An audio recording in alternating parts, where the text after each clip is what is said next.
नमस्कार मित्रमंडळी. तर मंडळी, सर्वांना ना बटाट्याच्या ज्या पण रेसिपी असतात त्या खूप आवडतात. अगदी लहान मुलापासून ते मोठ्यांपर्यंत सगळे आवडीने खातात.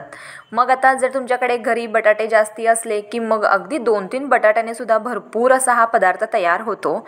तर आता या झटपट बनणाऱ्या रेसिपीचं नाव काय आहे म्हटलात तर आज आपण आलू टिक्की किंवा आलू लच्छा टिक्की असं सुद्धा याला म्हणतात, हा पदार्थ बनवणार आहोत. तर आता अगदी सोपं आहे. सर्वात पहिल्यांदा बटाटे घ्यायचे. तुम्ही हवं असल्यास कमी घेऊ शकता किंवा जास्ती घेऊ शकता. क्वांटिटी किती घ्यायची हे पूर्णपणे तुमच्यावरती डिपेंड आहे. तर आता सर्वात पहिल्यांदा मी इकडे बटाटे घेतले आणि बटाट्यांना पहिल्यांदा स्वच्छ धुवून घेतले आणि त्यानंतर मग सगळ्या बटाट्यांची सालं काढून घेतली. तर आता सालं काढून झाल्यानंतर काय करायचं, आपण याला किसणीने किसवायला सुरुवात करायची. तर मंडळी, आपण इकडे 6 बटाटे घेतलेले आहेत. तुम्ही हवं असल्यास जास्ती पण घ्या आणि बटाटे गोड असले पाहिजेत किंवा बटाट्यांचे कोणतेही प्रकार असं काही पर्टिक्युलर नाही आहे. तुमच्याकडे जे बटाटे असतील त्या बटाट्याने तुम्ही ही रेसिपी बनवू शकता. अगदी टेस्टी म्हणजे काय, मस्तच बनते. तर आता मी अशा पद्धतीने पूर्ण 6 बटाटे किसवून घेतलेले आहेत. तर चला मग आता यामध्ये आपण 1 चमचा इतकं कॉर्नफ्लॉवर पीठ घातलं, 1 चमचा इतकं मैद्याचं पीठ घातलं आणि त्यानंतर चिमूटभर अशी हळद घातली आणि 2 चमचे इतकं लाल मिरची पूड घातले. लाल मिरची पूड तुम्ही कमी जास्ती सुद्धा करू शकता. आणि त्यानंतर इकडे मी 1 चमचा धनेपूड घातले आणि चवीपुरतं मीठ घातलं आणि त्यानंतर यामध्ये आपण 1 चमचा इतकं काळी मिरीची पूड घातली आणि मग भरपूर अशी यावरती कोथिंबीर घालायची. तर मंडळी, तुम्ही हवं असल्यास यामध्ये चाट मसालासुद्धा ॲड करू शकता. अगदी चटपटीत असा टेस्ट येतो.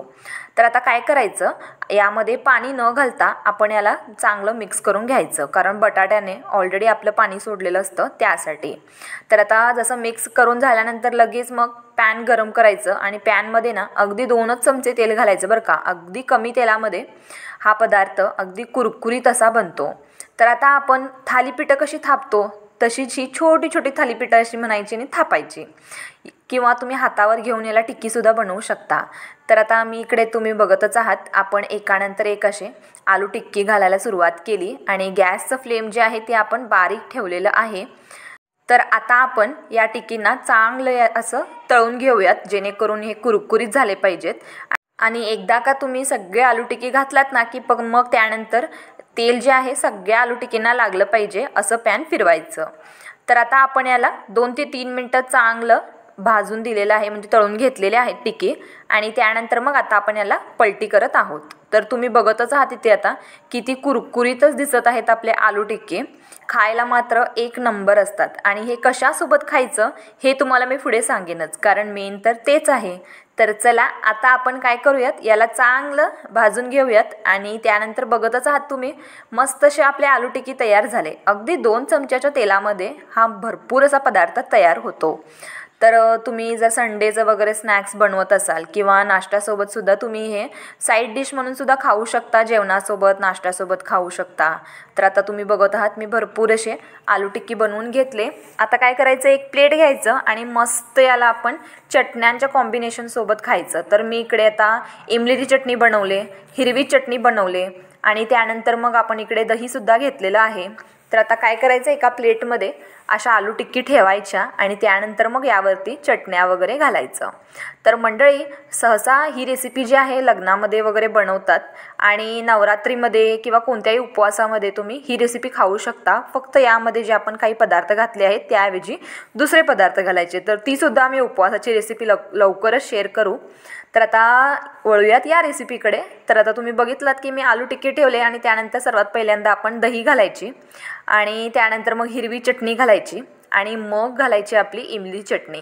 तर मंडळी, अगदी तिखट गोड आंबट असं याचं टेस्ट असतं आणि अगदी एक नंबर असंही पदार्थ लागतो. तर कुठेही बाहेर जायला तुम्हाला लागणार नाही जर तुम्ही घरच्या घरी इतका मस्त असा आलू चाट बनवलात ना तर. तर आता आशा करते की तुम्हाला आवडलंच असेल आणि त्यावरती मग थोडं शेव घातलात ना की मग याला लुक खूप छान येतं. हवं असल्यास तुम्ही जर तुमच्याकडे डाळिंबर असतील तर ते सुद्धा घालू शकता. तर बघितलात, घरच्या घरी आलू चाट तयार झाला ना आपला. तर यावरती तुम्ही थोडासा चाट मसालासुद्धा टाकलात ना की अगदी चटपटीत हा पदार्थ लागतो. तर मंडळी, तयार झाली आपली रेसिपी.